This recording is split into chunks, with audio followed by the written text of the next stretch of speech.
പശ്ചിമബംഗാളിലെ ഗോത്രവർഗക്കാരെ ഉദ്ദേശിച്ച് ഒരു അന്താരാഷ്ട്ര സന്താൾ സമ്മേളനം എന്നുള്ള പേരിൽ ഒരു സമ്മേളനം നടത്താനായിട്ട് അങ്ങ് തീരുമാനിച്ചത് വേറെ ആരുമല്ല, BJP തന്നെയാണ്.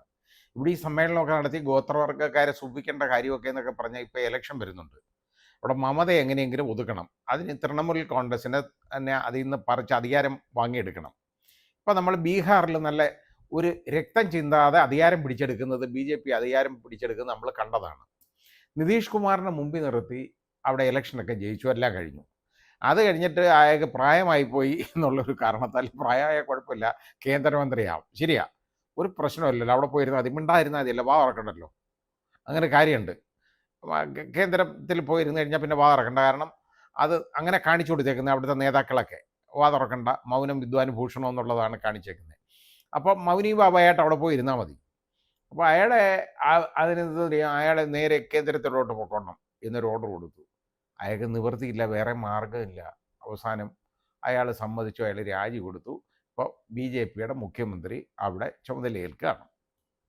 അപ്പോൾ വളരെ കൂളായിട്ട് അധികാരം അങ്ങ് പിടിച്ചെടുത്തു. കാരണം നിതീഷ് കുമാറിനെ അവിടുന്ന് ഒഴിവാക്കാൻ ഒരു മാർഗമില്ലാതിരുന്നതാണ്. അപ്പോൾ ഏതായാലും അയാളെ അവിടുന്ന് കെട്ടിച്ചു കഴിഞ്ഞാൽ പിന്നെ ആ സംസ്ഥാനം കൂടെ കയ്യിലാവും. വളരെ വലിയ മാർഗങ്ങളാണ് പയറ്റുന്നത്. അതേപോലെ തൃണമൂൽ കോൺഗ്രസിനെ ഏതെങ്കിലും വിധത്തിൽ ഒതുക്കണം. അതിനുള്ള ഒരു മാർഗം നോക്കിയിരിക്കുകയായിരുന്നു. അപ്പോഴാണ് ഇങ്ങനെ നോക്കി നമ്മുടെ രാഷ്ട്രപതി നമ്മളെ ദ്രൗപദി മുർമുവിനെ അങ്ങോട്ട് അയക്കുകയാണ്. അവരും ഗോത്രവർഗത്തിൽ നിന്ന് വന്നവരാണെന്നും പശ്ചിമബംഗാൾ നിന്ന് വന്നവരാണെന്നും ഒക്കെയാണ് അതിലുള്ളതുകൊണ്ടാണ് അവരെ അങ്ങോട്ട് അയക്കുന്നത്, ഈ സമ്മേളനം ഉദ്ഘാടനം ചെയ്യാനായിട്ട്. അവിടെ ചെന്ന് കഴിഞ്ഞപ്പോൾ ആ സമ്മേളനത്തിൻ്റെ വേദി നിശ്ചയിച്ചിരുന്നത് അതായത് ഫാസ്ദേവ എന്ന് പറയുന്ന സ്ഥലത്താണ്. ഫാസ്ദേവയിൽ ഒരു വലിയ ഗ്രൗണ്ടിലാണ് അവിടെ അത് തീരുമാനിച്ചിരുന്നത്. ഒരുപാട് ആളുകൾ വരും എന്നുള്ളതാണ്. ഇത് നമ്മുടെ ഇന്ത്യൻ പ്രസിഡന്റ് വരികയല്ലേ, ആരാ അവിടെ ചെല്ലുന്നത് എന്നുള്ളത് എനിക്ക് അറിഞ്ഞുകൂടാ. ഏതായാലും ആ വേദി ശരിയല്ല എന്നുള്ള ഒരു ഇൻ്റലിജൻസ് റിപ്പോർട്ടിൻ്റെ മേളിൽ, അതായത് അത് മമതയുടെ ഇടപെടൽ ആയിരിക്കാം. ഏതായാലും അത് ബാഗ്ഡോഗ്ര എയർപോർട്ടിനടുത്തുള്ള ഒരു വിമാനത്താവളത്തിനടുത്തുള്ള എയർപോർട്ട് ഗ്രൗണ്ടിലേക്ക് ഇത് മാറ്റി. അത് മാത്രമല്ല, ഈ ദ്രൗപദി മുർമു വന്നിറങ്ങിയപ്പോൾ അവരെ പ്രോട്ടോക്കോൾ അനുസരിച്ച് സ്വീകരിക്കാൻ പോകേണ്ടത് മുഖ്യമന്ത്രിയാണ്. ഇവിടെ മുഖ്യമന്ത്രി പോവാതെ മേയറാണ് അവിടെ ചെന്ന് സ്വീകരിച്ചത്. അപ്പോൾ സിലിഗുഡി മേയർ ആണ് സ്വീകരിച്ചത്. അപ്പോൾ അത് വളരെ ഒരു വലിയ പ്രശ്നമായിട്ട് മുർമുവിന് തോന്നി. ശ്രീമതി മുർമു ചോദിച്ചത്, എന്തിനാണ് മമതയ്ക്ക് എന്നോട് ഇത്ര ദേഷ്യം?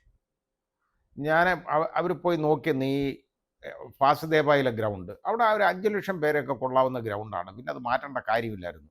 എന്തിനാണ് എൻ്റെ അടുത്ത് മമതയ്ക്ക് ഇത്രയും ദേഷ്യം? ഞാനും ബംഗാളിൻ്റെ മകളല്ലേ. അപ്പോൾ അവിടെ എന്നെ അത് സ്വീകരിക്കാൻ വരുന്ന കാര്യം അവർ പറഞ്ഞില്ല, പ്രോട്ടോകോൾ വയലേഷനെ കുറിച്ച് അവർ മിണ്ടിയില്ല. അപ്പോൾ അതിന് അത്രയും മര്യാദ അവർക്കുണ്ട്, അതുകൊണ്ട് അവർ വാർന്നില്ല ആ കാര്യത്തിൽ. അപ്പം ഇത് കഴിഞ്ഞിട്ട് ചോദിച്ചു, അപ്പം അതിന് അപ്പോൾ ഈ ഗ്രൗണ്ടിലേക്ക് മാറ്റേണ്ട കാര്യമില്ലായിരുന്നു, അതിൻ്റെ വേദി മാറ്റിയതാണ് യഥാർത്ഥത്തിൽ അവർ ചൊടിപ്പിച്ചത്. ഇതെന്ന് കേട്ടു, ഞാൻ കണ്ടു നമ്മുടെ ബഹുമാന്യനായ പ്രധാനമന്ത്രി ഘോര അങ്ങ് വിളിച്ച് പറഞ്ഞ് അട്ടഹസിച്ച് ആർപ്പ് വിളിക്കുകയാണ്. എന്തെന്നറിയോ? മമത എല്ലാ സീമകളിൽ ലംഘിച്ചു, അങ്ങനെ ചെയ്തു, മുഖ്യമന്ത്രി എല്ലാം ലംഘിച്ചു, മൊത്തം പ്രോട്ടോകോൾ വയലേഷൻ നടത്തി, അവരെ ഈ ഇന്ത്യൻ പ്രസിഡന്റിനെ ആക്ഷേപിച്ചു. ആ പ്രസിഡന്റിനെ ആക്ഷേപിച്ചതിൻ്റെ പൂർണ്ണ ഉത്തരവാദിത്തം അവർക്കാണ്, മമതയ്ക്കാണ് എന്നൊക്കെ പറഞ്ഞ് തൃണമൂൽ കോൺഗ്രസിനാണ്, അവരെല്ലാ സീമകളിൽ ലംഘിക്കുകയാണെന്നൊക്കെ പറഞ്ഞുകൊണ്ട് പതുക്കെ തുടങ്ങിയിട്ടുണ്ട്. കാര്യം എന്താ അറിയോ? അവിടെ മമതയുടെ അടുത്ത് വേറെ ഗുസ്തിയൊന്നും നടക്കുന്നില്ല. ഇനിയിപ്പോൾ ആകെയുള്ള ഒരു കാര്യം, 60 ലക്ഷത്തിൽ പരം ആളുകളെ വോട്ടർ പട്ടികയിൽ നിന്ന് ഒഴിവാക്കിയിട്ടുണ്ട്. അവിടെ SIR വഴി നമ്മുടെ ജ്ഞാനേഷ് കുമാറിൻ്റെ കളിച്ചു.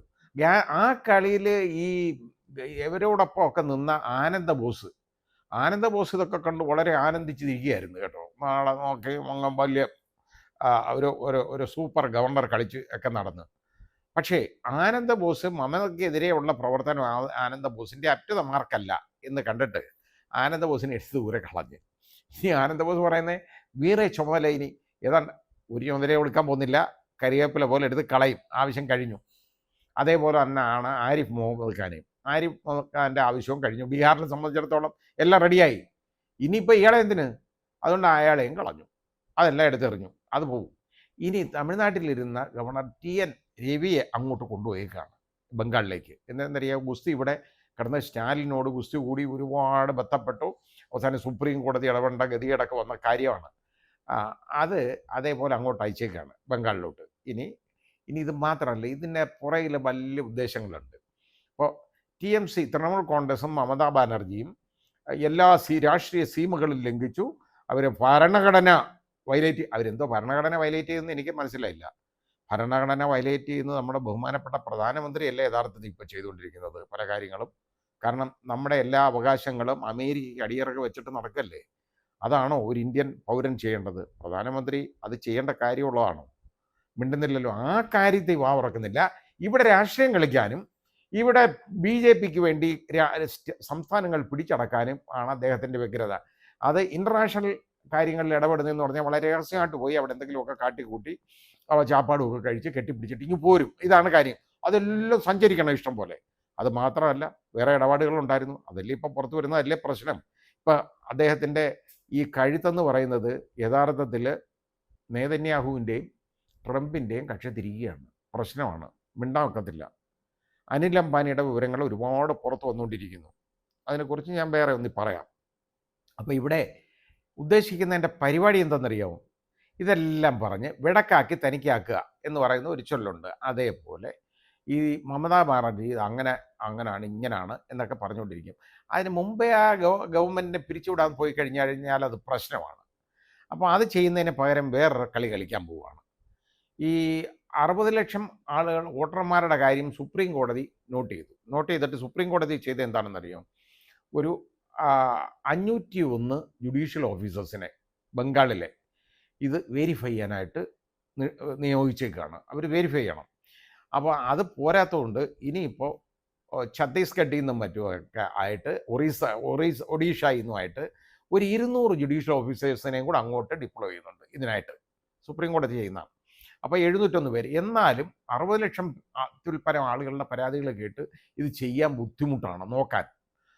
അപ്പോൾ ഇത് മെയ് 7-നാണ് യഥാർത്ഥത്തിൽ അടുത്ത മന്ത്രിസഭ അവിടെ ഈ മന്ത്രിസഭയുടെ കാലാവധി തീരുന്നത്, മമതാ ബാനർജിയുടെ. അപ്പോൾ അത് കഴിഞ്ഞാൽ ഉടനെ അടുത്ത മന്ത്രിസഭ ചുമതലയാക്കണം.